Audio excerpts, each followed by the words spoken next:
কিহৰ কাৰণে এই যে আপোনালোকে যোৱাবাৰ মোক MP বনাই পেলাই যে পঠিয়াইছিলে দিল্লীলৈ, মই জিকি গৈছিলো, গৌৰৱ গগৈ জিকি গৈছিলে, আব্দুল খালেক জিকি গৈছিলে। আমাৰ নিচিনা 543টা সাংসদ, আমাৰ লোকসভাত 543টা চিট আছে, 543 জন সাংসদ আছে। এই 543 সাংসদৰ ভিতৰত মোদীয়ে বিচাৰিছে 400। কাৰণটো কি? চৰকাৰ গঠন কৰিবলৈ লাগে 543ৰ ভিতৰত 273, তেতিয়াহ'লে 400 কেলে বিচাৰিছে? কাৰণটো হ'ল এইটোৱে যে কেৱল চৰকাৰ বনোৱা কথা নহয়, মোদীয়ে বিচাৰিছে যে ভাৰতীয় সংবিধানখন সংশোধন কৰিবলৈ কাৰণে তেওঁ 543ৰ 2/3 ছাপোৰ্ট লাগে, তাৰমানে 365 জন লাগে। বুজি পাইছে? কাৰণটো বুজি পাইছে?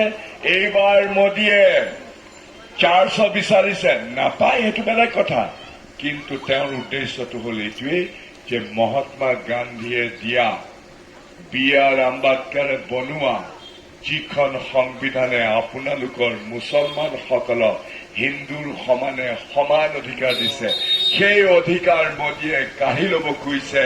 400 সদস্য লৈ সংবিধানখন সলনি কৰি ধৰ্ম নিৰপেক্ষ ৰাষ্ট্ৰ কাটি পেলাই তাত হিন্দু ৰাষ্ট্ৰ কৰিবৰ কাৰণে তেওঁ যিটো চক্ৰান্ত কৰিছে, সেই চক্ৰান্ত আমি সকলোৱে পাঞ্চাল যদি নকৰো, সেইটো যদি আমি নকৰো, সদায় আপোনালোক থাৰ্ড ক্লাছ চিটিজেন হৈ মোদীৰ দুনিয়াত থাকিব, হিমন্ত বিশ্ব শৰ্মাৰ দুনিয়াত থাকিব, আৰু আপোনালোকে আপোনালোকৰ ল'ৰা ছোৱালী, নাতি পুতি, ভৱিষ্যত বংশধৰক কি ভাৰতবৰ্ষ এৰি যাব? 2016ৰ পৰা মুছলমানসকলক অপমানেই কৰি অপমান।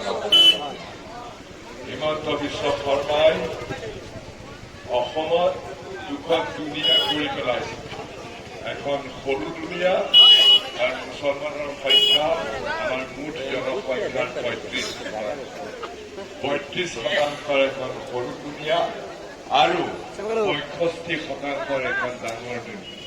দুইখন দুনিয়াৰ মাজত